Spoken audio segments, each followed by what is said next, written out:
Hola, hola sexto básico, ¿cómo están? Yo aquí en mi versión burguesa o empresaria más siglo XIX posible, porque hoy día vamos a seguir aprendiendo sobre los principios del siglo XX en Chile. Recuerden lo que estudiamos a finales del primer semestre y que es demasiado importante para entonces entender el desarrollo de la economía, de la política, pero también de las grandes transformaciones del siglo XX. Ya ustedes saben entonces que el salitre le trae pero una cantidad muy grande de riqueza a Chile, con el cual la clase anterior antes del descanso de vacaciones de invierno, ustedes aprendieron que se construyó una cantidad de obras públicas muy grande, algunas de las cuales todavía existen, como por ejemplo el viaducto del Mayeco, entre otras cosas que ustedes averiguaron. Pero, como muchas cosas pasan en la historia, si bien se invirtió esa parte del dinero, producto de este dinero que llegó al Estado, en esa época tienen que entender algo, una clave muy importante para entender el contenido que vamos a estudiar ahora. Se pensaba que el rol del Estado era muy chiquitito. ¿A qué me refiero? Que el gobierno, contrario a lo que pasa ahora, y bastante distinto, y a veces cuesta entender eso, lo que la gente pensaba es que el gobierno o el Estado, que es el concepto más correcto, se tenía que ocupar de lo mínimo posible y ojalá no presentar o hacer, comillas, muchos problemas a los empresarios, sino que los empresarios debían ojalá tener la mayor libertad posible.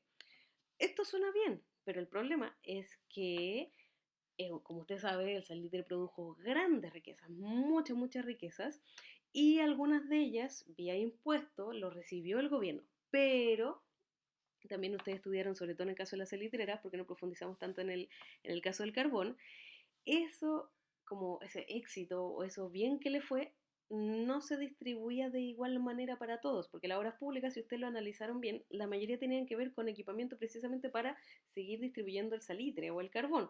Entonces, ¿pero qué pasaba, por ejemplo, con las condiciones de vida de los obreros? Sabemos que se les entregaban casas, pero no eran las mejores casas. Eso vimos en la salitrera, eran como condiciones bastante básicas de subsistencia. ¿Y qué pasaba, por ejemplo, si uno se enfermaba? ¿Existía tal cosa como la salud pública? No existía. Porque, por ejemplo, educación pública, salud pública, era para un número muy reducido de personas. Entonces la diferencia entre aquellos que les fue súper bien con el salitre y los que no les fue bien, o los que trabajaban pero recibían pago en ficha y un montón de otras cosas que hemos ido estado estudiando, era bastante grande. Algo así como la clase media casi inexistía. Entonces, o usted era extremadamente rico, por así decirlo, o tenía bastante recursos, o tenías muy poquitos recursos y no podías enfermarte, no podías faltar al trabajo y tu ingreso estaba menos que garantizado. Entonces, esta diferencia empezó a hacerse cada vez más notoria, sobre todo cuando precisamente, igual que en mi super mega apariencia de idea, ingresó mucho, mucho dinero a costa de un sacrificio y un gran trabajo de muchas personas que no veían como la retribución o no sentían que esto era como repartido, porque no está mal generar recursos, de hecho es muy bueno, pero el tema es que la diferencia entre unos y otros era demasiado brutal, siendo que un recurso natural que era de todos, los chilenos que están en el suelo, de todos.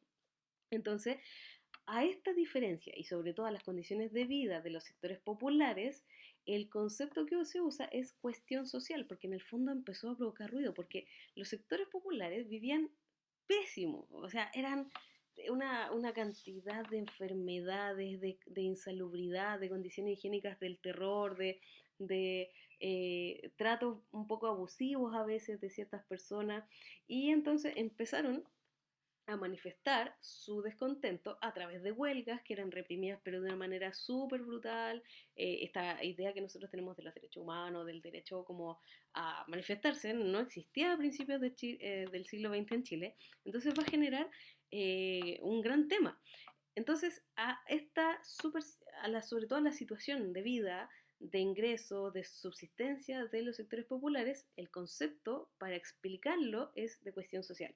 Entonces hoy día nos vamos a meter a estudiar en profundo qué fue la cuestión social en Chile y por qué es tan importante. Porque gran parte de las peticiones y de las grandes transformaciones en cómo, por ejemplo, nosotros pensamos el rol del Estado y del gobierno, viene precisamente a partir de eso. O sea, imagínate, lo vamos a poner en la actualidad. Esto, por ejemplo, que hayan hospitales públicos, que se repartan cajas de mercadería o que, por ejemplo, en los colegios municipales se dé colación, desayuno, vacunas gratis, en los libros, por ejemplo, que reciben los estudiantes, todo eso no eran cosas que eran obvias a principios del siglo XX. O, por ejemplo, las leyes que ustedes pueden presentar, o que en este caso nosotros los adultos podamos presentar licencia, o fuero maternal, o sala cuna, o descanso el fin de semana, o solamente los domingos, eran cosas que para la época que estamos hablando, principios del siglo XX en Chile, no era lógico. De hecho, era como, costó bastante instalar estas ideas o estas acciones o estos derechos en la forma de relacionarse entre los trabajadores y sus jefes, ¿ya? Entonces, todo eso está resumido, todos estos desafíos está entonces en este contenido de hoy que se llama la cuestión social. Que aprendan mucho, usen bien el tiempo, los recursos y lo que sea que no entiendan, por favor, siéntanse en total libertad de mandar la pregunta. Yo estaré súper atenta a sus preguntas y por supuesto a los resultados de su trabajo. Que aprendan mucho y, ojo, apreciemos el mundo en el que vivimos. Siempre puede ser peor. Y si hay algo que para lo que sirve la historia, es precisamente para entender esto. ¿Podemos estar mejor? Siempre. Siempre hay cosas que podemos mejorar y debemos mejorarlas. Pero puede ser peor todo el rato. Si no, piensa en el siglo XIX. Que esté muy bien. Chao, chao.